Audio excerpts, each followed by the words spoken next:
بسم اللہ الرحمن الرحیم۔ آج کابینہ کا اجلاس وزیر اعظم شہباز شریف صاحب کی صدارت میں منعقد ہوا، جس میں کابینہ کے سامنے جو موضوعات اور ایجنڈا پیش ہوا، میں اس کے بارے میں آپ کو بریف کرنا چاہتا ہوں۔ سب سے پہلے جو ملک کے اندر ایڈیبل آئل کی صورتحال ہے، اس کے حوالے سے کابینہ کو اعتماد میں لیا گیا، اور خاص طور پہ وزیر اعظم پاکستان جناب شہباز شریف صاحب نے انڈونیشیا کے صدر کا شکریہ ادا کیا، اور منسٹر انڈسٹریز کو بھی اور ان کی ٹیم کو مبارکباد دی کہ جنہوں نے وزیر اعظم صاحب کی ہدایت پر از خود انڈونیشیا ٹریول کیا اور وہاں پر جا کے پاکستان کے لیے لابی کی، اور وزیر اعظم صاحب کی انڈونیشیا کے صدر سے گفتگو ہوئی، جس کے نتیجے میں پاکستان کو خوردنی تیل کے جہاز انڈونیشیا سے روانہ ہوئے، جبکہ ابھی وہاں سے خوردنی تیل کی سپلائی دیگر ممالک کو شروع نہیں ہوئی تھی۔ اس پاکستان کے ساتھ جو خیر سگالی کا مظاہرہ کیا گیا، اس نے پاکستان میں خوردنی تیل کی جو سپلائی چین ہے اسے برقرار رکھنے میں ایک بہت اہم کردار ادا کیا ہے، اور اس حوالے سے جو وزارت صنعت ہے اس کی پوری ٹیم کو ہم نے اکنالج کیا، ان کی جو منسٹر انڈسٹریز کی لیڈرشپ میں کوششیں تھیں۔ آج کی میٹنگ میں فیٹف کے حوالے سے بھی کابینہ میں وزیر اعظم نے کابینہ کو اعتماد میں لیا، اور خاص طور پہ وزیر خارجہ جناب بلاول بھٹو زرداری صاحب اور وزیر مملکت حنا ربانی کھر صاحبہ نے کیبنٹ کو بریف کیا کہ ہم نے الحمدللہ فیٹف کی کلیئرنس کے لیے جو تمام تقاضے پورے کر دیے ہیں، اور اب اس کے بعد ایک جو ریکوائرمنٹ ہے کہ فیٹف کی ٹیم کی پاکستان میں آ کر تصدیق کرنا باقی ہے، جس کے بعد ہمیں امید ہے کہ پاکستان فیٹف کی گرے لسٹ سے وائٹ لسٹ میں جانے کے لیے اس کا راستہ ہموار ہو جائے گا، اور اس سے Pakistan will be out of جو ہمارے اوپر گرے لسٹ کی پابندیاں یا ریسٹرکشنز تھیں، ان سے ہم آزاد ہو جائیں گے، اور یہ پاکستان کی بزنس کلائمیٹ کو پروموٹ کرنے کے لیے، پاکستان کی انٹرنیشنل سٹینڈنگ کو پروموٹ کرنے کے لیے ایک بڑا اقدام ہوگا۔ اور اس کے لیے جب سے ہماری حکومت آئی ہے، پوری اس نیشنل یونٹی گورنمنٹ نے بھرپور کوشش کی ہے ہر سطح کے اوپر، اور اس سے پہلے ہماری مسلح افواج نے چیف آف آرمی اسٹاف کی سربراہی اور نگرانی میں ایک گروپ تشکیل دیا، انہوں نے بھی اس کی بھرپور نگرانی کی اور اس چیز کے اوپر مدد کی حکومت کی، اس ایفرٹ کو بھی اکنالج کیا گیا اور اس کو بھی خراج تحسین دیا گیا، اور اسی طرح وزارت خزانہ اور دیگر وزارت داخلہ اور جو متعلقہ محکمے تھے ان سب کی کنٹریبیوشن کو اکنالج کیا گیا۔ اس کے ساتھ ہی ملک کے اندر جو یوریا کی پوزیشن ہے اس کے اوپر بھی غور کیا گیا، اور وزیر اعظم نے ہدایات دی ہیں کہ ملک میں کسانوں کے لیے یوریا کی سپلائی کو ہر قیمت پہ یقینی بنایا جائے، اور جو ہمیں اس میں کمی اگر درپیش ہے تو اس کے لیے دوست ممالک سے اور بالخصوص چین سے ہم یوریا حاصل کرنے کی جو کوشش کر رہے ہیں اس کو بھی تیز کیا جائے، تاکہ کسی طرح بھی مارکیٹ میں ڈسرپشن نہ ہو۔ آپ کو معلوم ہے کہ اس وقت جو دنیا کے اندر تمام سپلائی چینز کموڈٹی سیکٹر کی، چاہے وہ کھاد ہے، چاہے وہ گندم ہے، چاہے وہ تیل ہے، چاہے وہ کوئلہ ہے، وہ یوکرین وار کی وجہ سے اس وقت کرائسس کا شکار ہیں اور وہ ڈسرپٹڈ ہیں، اور پاکستان ہی نہیں بلکہ دنیا کا ہر ملک اس وقت اپنی سپلائیز کو مینٹین کرنے کے لیے کافی مشکلات کا سامنا کر رہا ہے، لیکن حکومت کی کوشش ہے کہ ہم جو بھی ذرائع ہیں انہیں بروئے کار لائیں اور کسی بھی طرح سے اپنے ملک کے اندر ڈسرپشن ان سپلائی چینز میں نہ ہونے دیں، اور وزیر اعظم بھی اس کی نگرانی کر رہے ہیں، اور جو متعلقہ وزراء ہیں انہیں بھی ہدایت کی گئی ہے کہ وہ مسلسل اس کے اوپر نظر رکھیں۔ وفاقی کابینہ نے وزارت تجارت کی جو ٹریڈ آرگنائزیشن ایکٹ ہے اس کی بھی نظر ثانی کے لیے ایک کمیٹی قائم کی جس میں وزیر تجارت اس کے کنوینر ہوں گے، وزیر انڈسٹریز اور وزیر ہوا بازی اور ریلوے اس کے ممبر ہوں گے۔ اسی طرح کابینہ نے خزانہ ڈویژن کی سفارش پر مقامی اور بین الاقوامی اجارہ حقوق پروگرام کے اجرا کی بھی منظوری دی، اور ساتھ ہی کابینہ نے وزارت صحت کی سفارش پر کرونا علاج میں استعمال ہونے والے ریمڈیسیویر انجیکشن کی قیمت کو 2308 روپے سے کم کر کے 1892 روپے کرنے کی بھی منظوری دی۔ تو آپ کو معلوم ہے کہ اس سے پہلے ادویات کی قیمتوں میں گزشتہ دور میں اضافہ ہوتا تھا، تو اس رجحان کو اب بدلا ہے ہم نے۔ ایک یہ اسینشل میڈیسن ہے جو کرونا کے مریضوں کے لیے بہت اہم ہے، تو اس کی قیمت میں کمی کی گئی ہے، اس کے باوجود کہ ڈالر اور روپے کے اندر جو ہمارا فرق ہے وہ سٹیبل نہیں رہا۔ پچھلے عرصے میں ڈالر کی قیمت میں اضافہ ہوا ہے، لیکن اس کے باوجود اس دوائی کی قیمت میں کمی کی جا رہی ہے۔ دیگر ادویات جی، اور اسی طرح چند دیگر ادویات جو ہیں وزارت صحت نے کابینہ کو بتایا کہ وہ بھی ان کی قیمتوں میں جلد کمی کرنے کی سفارشات لے کر کابینہ میں آئیں گے۔ تو ہم کوشش کر رہے ہیں کہ لوگوں کو جو مشکلات تھیں ادویات کی مہنگی خرید کی، اس میں کمی کی جائے۔ اسی طرح بہت تفصیل کے ساتھ کابینہ نے جی ایس پی پلس معاہدے کی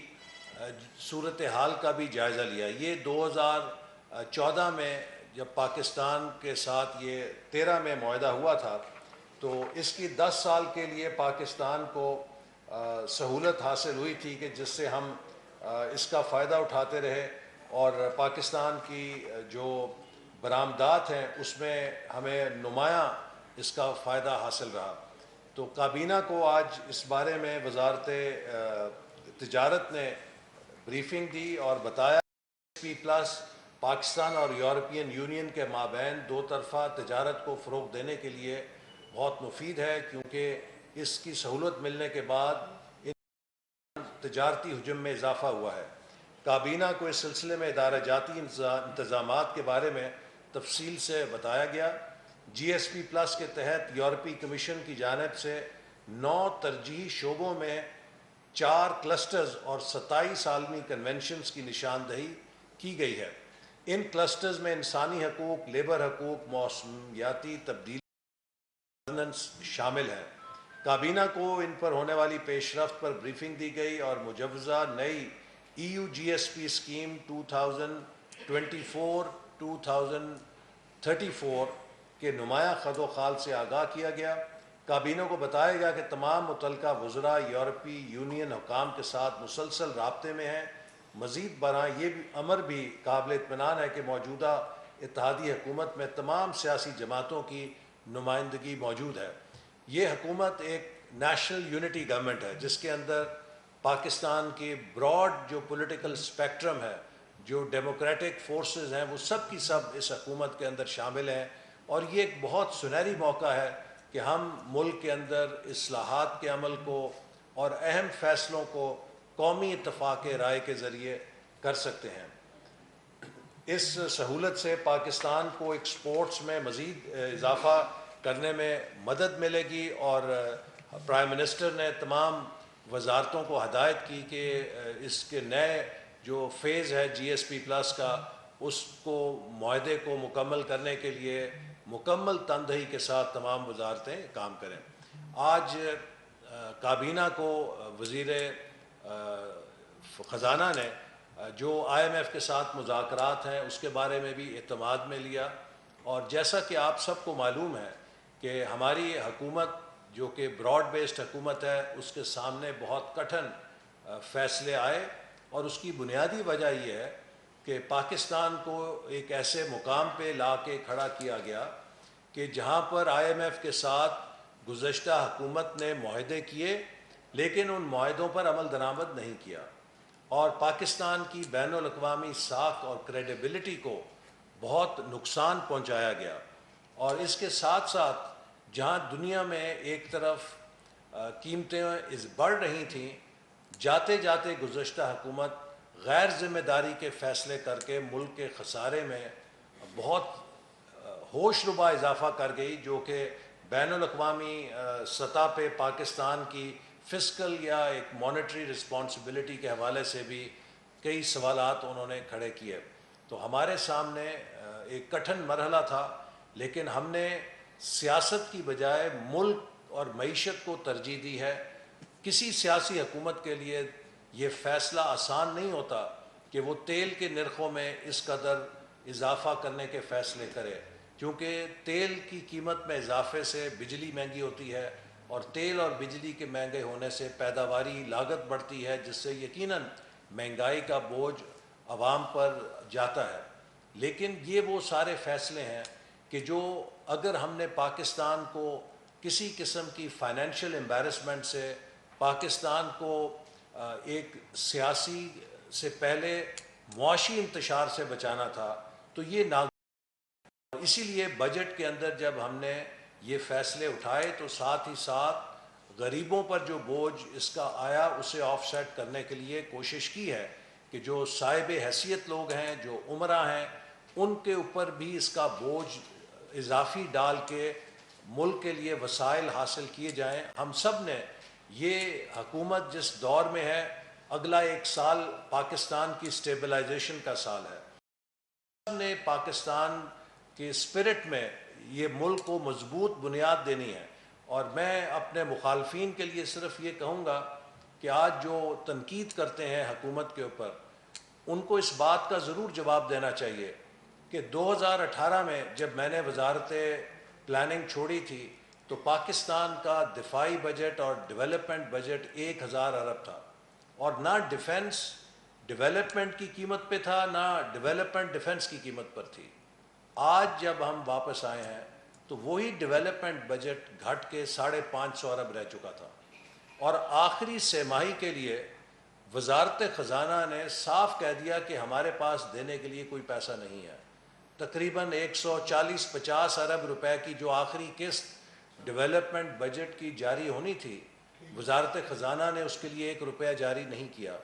تو یہ حالت تو معیشت کی ہماری حکومت سنبھالنے سے پہلے کی تھی. ہم نے تو نہیں یہ حالات پیدا کیے، لیکن انشاءاللہ تعالی ہم نے پہلے بھی معیشت کو ٹرن اراؤنڈ کیا ہے، اور اب ہم آئندہ بھی انشاءاللہ ٹرن اراؤنڈ کریں گے. اور معیشت میں استحکام آنے کے ساتھ یقیناً رفتہ رفتہ مہنگائی بھی کم ہوگا. معیشت جب بحال ہوگی تو اس سے روزگار کے مواقع بھی بڑھیں گے. اور اب آپ دیکھ رہے ہیں کہ جب حکومت یہ ذمہ دارانہ فیصلے کر رہی ہے تو بین الاقوامی انویسٹرز بھی پاکستان کی طرف پسندیدگی کی نگاہ سے دیکھ رہے ہیں، اور اب انٹرنیشنل ڈیلیگیشنز پاکستان آنے شروع ہو رہے ہیں. اور ہمیں امید ہے کہ ہم آنے والے مہینوں میں بین الاقوامی سرمایہ کاری کو بھی زیادہ اپنے ملک میں متوجہ کر سکیں گے. سی پیک کو بھی ہم دوبارہ ریوائیو کرنے کی کوشش کر رہے ہیں، جس سے انشاءاللہ ہمیں امید ہے کہ ملک دوبارہ اس ترقی کے راستے پر گامزن ہوگا جس کو کہ ڈسرپٹ کیا گیا. میں قاہرہ صاحب سے بھی درخواست کروں گا کہ کچھ وہ بھی اس بارے میں اگر گفتگو کر لیں. بہت شکریہ حسن صاحب. بس ٹھیک، بہت شکریہ. حسن صاحب نے کیبنٹ میں ہونے والی یہ جو آج ایشوز تھے اس کے اوپر بریف کر دیا. میں مختصر اتنی گزارش کروں گا کہ پچھلے 3 دن کے اندر مقبوضہ کشمیر میں جاری ہندوستانی حکومت کا جبر و استبداد جو ہے اور ان کی بربریت جو ہے وہ پھر زوروں پہ ہے، اور متعدد کشمیری شہریوں کو 10-12 شہریوں کو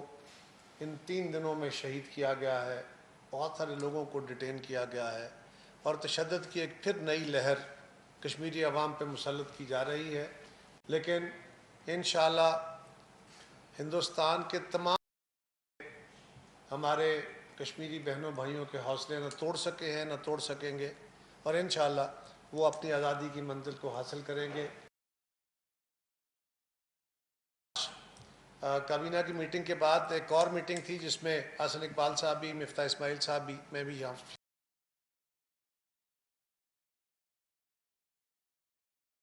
بلتستان میں، وہاں پہ کیونکہ پی ٹی آئی کی گورنمنٹیں ہیں، اور وہاں بڑا ایک تاثر دیا گیا کہ وفاقی حکومت کی طرف سے ان کو بجٹ کے اوپر کوئی تکلیف دی جا رہی ہے، ان کے بجٹ کٹ ہو رہے ہیں. یہ ایک تاثر تھا. وزیر اعظم پاکستان نے اس کا نوٹس لیا. میں نے ان کے یہ بات ان کے علم میں لائی کیونکہ ملک کے اندر ویسے فائنینشیل کرنچ ہے. مسئلہ ہے جس طرح حسن صاحب نے آپ کو بتایا کہ اس جو رواں سال ہے اس کا جو آخری کوارٹر ہے اس میں کسی بھی صوبے کو ڈیولپمنٹ کا جو بجٹ تھا وہ ریلیز نہیں ہو سکا. لیکن ان دونوں صوبوں کا یا ان دونوں یونٹس کا جو بجٹ کٹ لگا اس کو بھی آف سیٹ کرنے کے لیے کوشش کی گئی ہے. اس کے آ سکے. ہمیں اندازہ ہے اس بات کا کہ کشمیر اور گلگت بلتستان ہمارے ترقی میں ذرا پیچھے ہیں اور ان کے ریسورس کم ہیں. وہاں کے لوگوں کی زندگی ان کو پاکستان کی مین سٹریم کے مطابق رکھنے کے لیے تمام تر اقدامات اٹھائے جائیں. وزیر اعظم صاحب کے حکم پہ پلاننگ ڈویژن نے اور فائنانس ڈویژن نے ہمارے ساتھ مل کے ان کے بجٹ کو ان کی خواہشات کے تقریباً مطابق یعنی بہت سارا اس میں کہ اس کو انہانس کیا ہے ان کی ڈیمانڈز میٹ کرنے کے لیے اور ان کے ترقیاتی کاموں کو تیزی سے آگے بڑھانے کے لیے. تو میں سمجھتا ہوں یہ پہلی دفعہ ہوا اور یہ میٹنگ ہمارے ان ساتھیوں کی یعنی ان دونوں حکومتوں کی درخواست پہ نہیں تھی. ہم نے خود ان کو انوائٹ کیا بیٹھ کے. ہم تو چاہتے ہیں کہ ہم سارے پاکستان کے لوگوں کو ساتھ لے کے چلنا ہے. کشمیر اور گلگت بلتستان ہمارا حصہ ہے تو ہم نے خود ان کو انوائٹ کر کے آج ان سے بھی میٹنگ کر کے آئے ہیں اور ان کی ہمیں توقع ہے کہ ان کی سیٹسفیکشن کے مطابق آج معاملہ سیٹل ہوا. انشاءاللہ آئندہ بھی ہم اپنے ان دونوں علاقوں کو پاکستان بھر کی طرح سے بلکہ شاید پاکستان سے بھی بڑھ کے دیکھتے ہیں. تو انشاءاللہ کوئی اس میں کمی نہیں ہونے دیں گے. حسن صاحب نے آپ کو بتا دیا کہ آج جو بجٹ ابھی تک چل رہا ہے ابھی پیش ہوا ہے پاس نہیں ہوا. اس کے پاس ہونے پہ آپ دیکھیں گے کہ پاکستان میں بڑے عرصے کے بعد جس طرح انہوں نے کہا نا کہ کنسنسس گورنمنٹ ہے یا ایک براڈ بیسڈ گورنمنٹ ہے تو یہی گورنمنٹ اگر تیل کی قیمتیں بڑھانے کا مشکل فیصلہ کر رہی ہے بجلی کی قیمتیں بڑھانے کا مشکل فیصلہ کر رہی ہے مشکل بھی نہیں بلکہ شاید اس سے بھی زیادہ تلخ بات ہے جس نے ہر آدمی کی اور کی زندگی مشکل کر دی کوئی شک نہیں ہے اس میں. لیکن یہی گورنمنٹ اتنی ہی جرت کے ساتھ جو کہا جاتا تھا نا کہ یہ عمراء پہ ٹیکس نہیں لگاتے یہاں عمراء کی لابیاں بیٹھی ہیں. آپ دیکھیں گے کہ تمام عمراء کے تمام کلاسز کے اوپر وہ وزیر اعظم صاحب ہوں ان کی انڈسٹریز ہوں یا کوئی اور سیکٹر ہوں آپ دیکھیں گے کہ ان تمام سیکٹرز کو اضافی ٹیکسیشن کا سامنا کرنا پڑے گا. عام آدمی کی طرف ریلیف ٹرانسفر ہوگا. یہ کیونکہ بجٹ کے اندر پروسیس جاری ہے اس کے اوپر زیادہ ابھی بات نہیں ہو سکتی. لیکن انشاءاللہ تعالی ہمارا یہی مقصد ہے کہ پاکستان میں امیر اور غریب کے درمیان جو گیپ بڑھتا جا رہا ہے وہ امیر سے لے کے غریب کی زندگی میں آسانیاں پیدا کرنا یہ گورنمنٹ کی ایک بنیادی ذمہ داری بھی ہے اور انشاءاللہ وہ ادا کریں گے. بہت شکریہ. شاکر عباسی صاحب نہیں ہوئی سے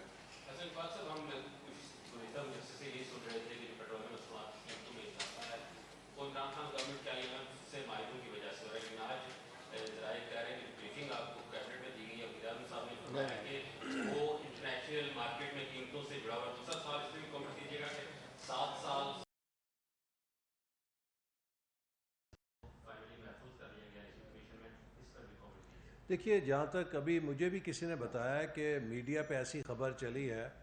کہ جس میں مفتاح اسماعیل صاحب سے یہ بیان منسوب کیا گیا ہے کہ انہوں نے کہا ہے کابینہ کو کہ تیل کی قیمتوں میں اضافہ IMF سے جڑا نہیں ہے. یہ آدھا سچ ہے. ایک حد تک اس حد تک سچ یہ بات ہے کہ تیل کی قیمتوں میں اضافہ بین الاقوامی منڈیوں میں جو غیر معمولی اضافہ ہے اس سے یقیناً لنکڈ ہے چونکہ ہم خود تیل پیدا نہیں کرتے. جس قیمت پہ تیل خریدتے ہیں اسی قیمت پہ تیل بیچنے مجبوری ہے ہماری. لیکن دوسری بات یہ ہے کہ IMF کی یہ یقیناً شرط ہے کہ آپ تیل کے اوپر سبسڈی دینا بند کریں گے اس لیے کہ وہ یہ کہتے ہیں کہ آپ ہم سے قرضہ لے کر اگر پیٹرول پمپ پہ اسے تقسیم کرنا چاہتے ہیں تو ہم اس مقصد کے لیے تو قرضہ نہیں آپ کو دے رہے. تو IMF کی یہ شرط ہے کہ آپ کے پاس سبسڈی دینے کے لیے پیسے نہیں ہیں تو آپ کیوں کر سبسڈی فیول کے اوپر دے رہے ہیں. تو اس حد تک تو یہ بات درست ہے کہ IMF کے ساتھ بھی یہ بات جڑی ہے کہ اگر آپ نے اس معاہدے کو شامل ہونا ہے تو آپ کو وہ سبسڈی ختم کرنی ہے جس کے دینے کے لیے ہمارے پاس پیسے نہیں ہیں اور ہم خسارے سے نکال کر اور ادھار کے پیسوں سے لے کر اگر وہ سبسڈی دیں گے تو اسے تو وہ جسٹیفائی کوئی بھی نہیں کر سکتا. اور یہ بات بھی درست ہے کہ آئی ایم ایف سے ہٹ کر ہمارا جو تیل کی قیمتوں میں اضافہ ہے یہ بین الاقوامی تیل کی قیمتوں سے بھی جڑا ہے کہ وہ جس طرح غیر معمولی طور پہ اوپر گئی ہیں, اگر ہم ان کے ساتھ اس کو ایڈجسٹ نہیں کریں گے تو اس وقت پاکستان کے پاس شاید وہ کشن پچھلی حکومت نہیں چھوڑ کے گئی کہ جس سے ہم اس خسارے کو پورا کر سکیں. اور جو بات ابھی قاہرہ صاحب نے کہی میں بھی اس پہ یہ ایڈ کروں گا کہ آج گلگت بلتستان اور کشمیر کی دونوں حکومتوں کو ہم نے یہ بات واضح طور پہ بتائی ہے کہ یہ حکومت پاکستان کی فیڈریشن کو ایک نگاہ سے دیکھتی ہے, اور جب ہم گلگت بلتستان یا کشمیر کے کسی نمائندے کے ساتھ بیٹھتے ہیں تو ہم اسے پی ٹی آئی کا نمائندہ نہیں سمجھتے, جیسے کہ پچھلی حکومت کشمیر اور گلگت بلتستان میں مسلم لیگ نون کی حکومتوں کو ستیلا سمجھا کرتی تھی. ہمارے لیے پاکستان کی تمام یونٹس اور جو خصوصی علاقے ہیں وہ پاکستان کے وفاق کا حصہ ہیں, اور ہم انہیں اتنی ہی عزت دیں گے اور انہیں اسی احترام سے ان کا حق دیں گے جس طرح ہم کسی ایسے صوبے کو جس کی اندر شاید ہماری اپنی حکومت ہے جس احترام سے دیکھتے ہیں. اور اس کی مثال سب سے بڑی یہ ہے کہ 2013-18 میں جب پی ٹی آئی کا دھرنا تھا, پرویز خٹک صاحب وزیر اعلیٰ تھے, وہ شام کو ہمارے خلاف تقریر کرتے تھے, لیکن جب وہ دفتر میں ہمارے پاس اپنے صوبے کے وزیر اعلیٰ کے طور پہ آتے تھے ہم انہیں اسی احترام سے ملتے تھے اور ان کی بات پر عمل کرتے تھے جیسے ہم وزیر اعلیٰ پنجاب یا وزیر اعلیٰ سندھ کی بات کو سنتے تھے. تو یہ حکومت اس وقت ایک ایسے حالات میں ہے کہ ہم سب کو یہ کہیں گے کہ ہمیں پاکستان کے مفاد میں اپنے سیاسی تعصبات کی آگ کو ٹھنڈا کرنا چاہیے. یہ وقت ایسا ہے کہ ہم سب کو ایک ٹیم پاکستان بن کے کام کرنا چاہیے. ہمیں اختلاف کرنے کا حق حاصل ہے, لیکن اس اختلاف کو قوم میں انتشار اور نفرت پھیلانے کا ذریعہ نہیں بننا چاہیے, کیونکہ ان حالات میں ہم جتنے متحد ہوں گے اتنے ہی ان سازشوں کو ہم کامیابی سے شکست دے سکتے ہیں جو پاکستان کے خلاف کی جا رہی ہیں. دیکھیے چھوٹی سی ایک گزارش, ایک چھوٹا سا اس میں وہ حسن صاحب اس پہ بھی فورن فنڈنگ پہ بھی ذرا کر لیجیے, لیکن اس سے پہلے ایک چھوٹی سی گزارش یہ ذیلی کہ آئی ایم ایف کی شرائط ہم کتنی مان رہے ہیں. عمران خان گورنمنٹ نے پیٹرولیم ڈیولپمنٹ لیوی ان سے ایگری کی تھی, ہم نے نہیں لگائی.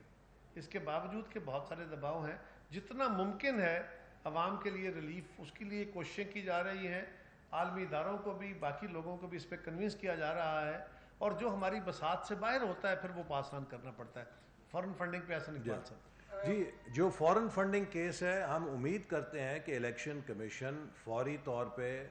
اس کا فیصلہ کریں گے, چونکہ یہ پاکستان کی تاریخ کا سب سے لمبا پینڈنگ کیس ہے جو پاکستان کے اندر سیاسی فراڈ پہ مبنی ہے. اوورسیز پاکستانی سے لینے والی رقوم میں بدترین بدعنوانی کی گئی ہے, ان سے پیسے ہتھیائے گئے, انہیں پرائیویٹ اکاؤنٹوں میں رکھا گیا, اور اوورسیز سے زیادہ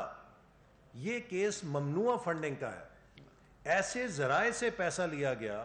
جن کی پاکستانی آئین اور پاکستان کا قانون اجازت نہیں دیتا. غیر ملکی کمپنیوں سے, غیر ملکی اشخاص سے جو پاکستان سے دوستانہ تعلقات نہیں رکھتے, پاکستان دشمن لابیوں سے بھی پیسے آئے اس کیس کے ذریعے. وہ فنڈنگ آئی جو ہمارے آئین کے خلاف ہے, جو ہمارے قانون کے خلاف ہے, اور اسے لا کر چھپایا گیا. کروڑوں روپے جو ہیں وہ ڈکلیئر نہیں کیے گئے,